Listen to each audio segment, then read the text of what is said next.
Bonjour à tous, aujourd'hui je vous retrouve pour cette nouvelle vidéo présentation du PEA pour le bilan annuel.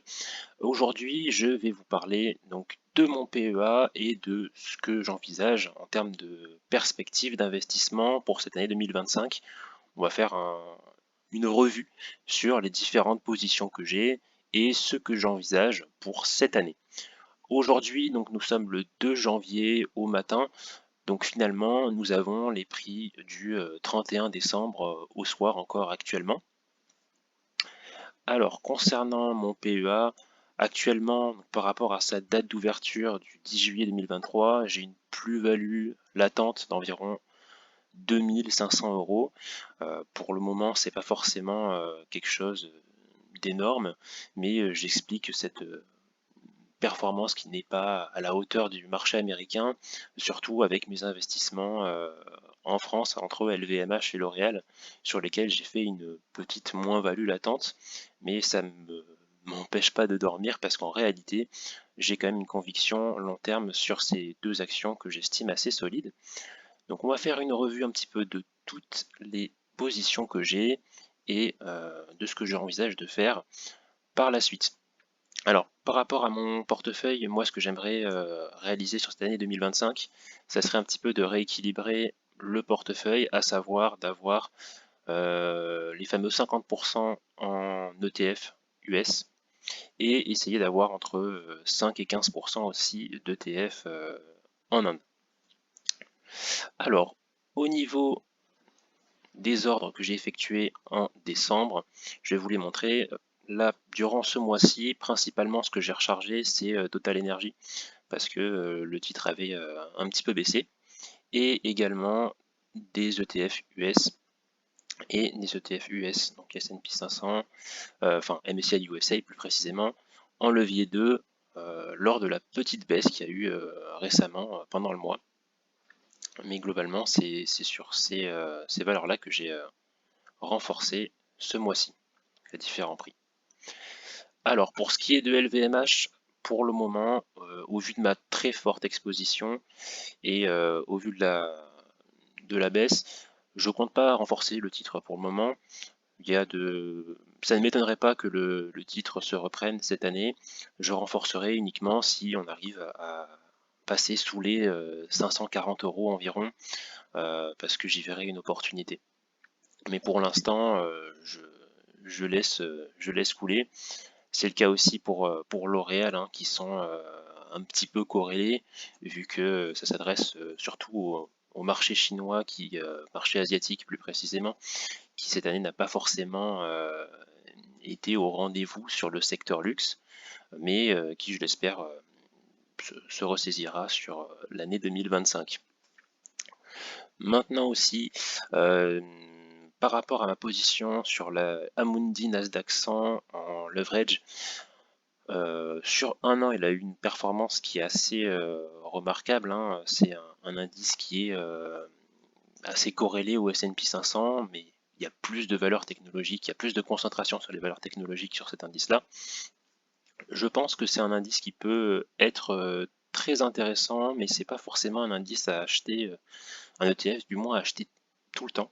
Je pense que ça peut être hyper intéressant en période baissière, euh, parce qu'on peut en avoir à un prix avec une décote assez incroyable. Il y a une forte volatilité sur cet ETF.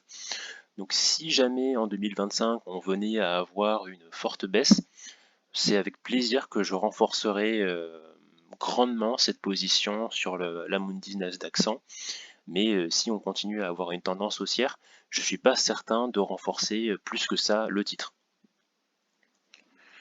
Concernant le CL2, donc l'Amundi ETF, le Leverage USA, sur un an il y a une performance de 66%, donc ça reste quand même assez énorme. Ça, c'est un ETF que j'aimerais en avoir une grande part dans mon portefeuille. Je suis déjà bien exposé dessus, mais c'est quelque chose qui me dérange absolument pas d'en accumuler sur du long terme. C'est toujours mieux d'en acheter quand ça baisse, mais malheureusement, on ne peut pas vraiment savoir quand ça baisse. Les marchés, je prends un exemple, hein. Moi je pensais que l'année 2024, en toute transparence, vu qu'on sortait d'un plus de 25%, regardez, en 2023, la performance qu'il y a eu, c'était entre plus 20 et plus 30%.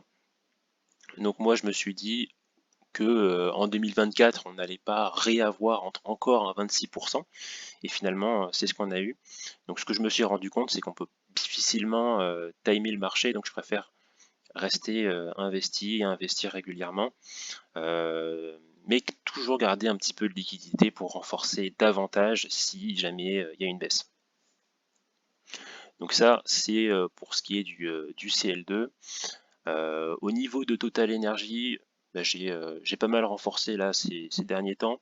Je renforcerai si on va plus bas. Maintenant, si on stagne à ces niveaux-là ou si on remonte, c'est pas une position en soi que je souhaite renforcer pour le moment. Concernant l'ESE, donc là c'est le S&P 500, cette fois-ci sans effet de levier. Alors celui-ci aussi pareil, a une très belle performance sur un an. Ça c'est un ETF que je compte DCA effectivement si on continue la tendance haussière ou qu'on stagne.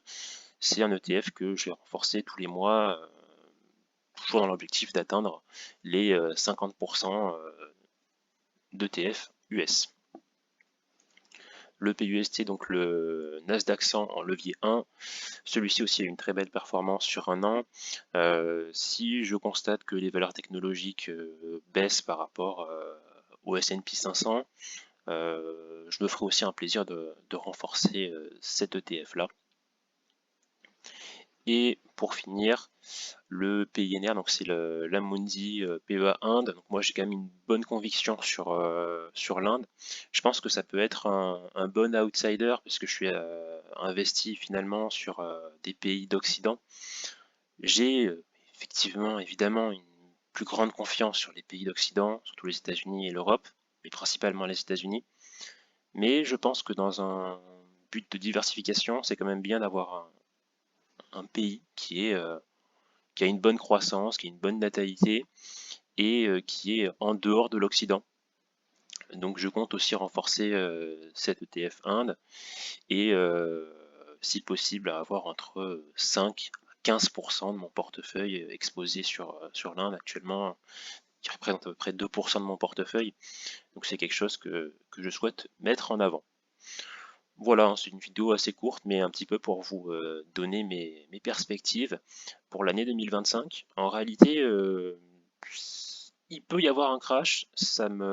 J'espère qu'il y a un crash en 2025, parce qu'en général, bah, les périodes de crise boursière, ça représente de réelles opportunités sur du long terme. Maintenant, qu'il y a un crack ou qu'on continue à monter, dans les deux sens, ça m'ira tout à fait, hein. Donc voilà un petit peu ce que j'envisage pour cette année. Je vous tiendrai évidemment régulièrement à jour au niveau de mon portefeuille et de ce que je compte faire, et ça peut aussi être amené à évoluer, et le but c'est de vous partager tout ça en toute transparence. Voilà, c'est tout pour cette vidéo, c'est simplement pour faire un point. Je vous souhaite une bonne journée et aussi également une bonne année, et je vous dis à bientôt. Au revoir.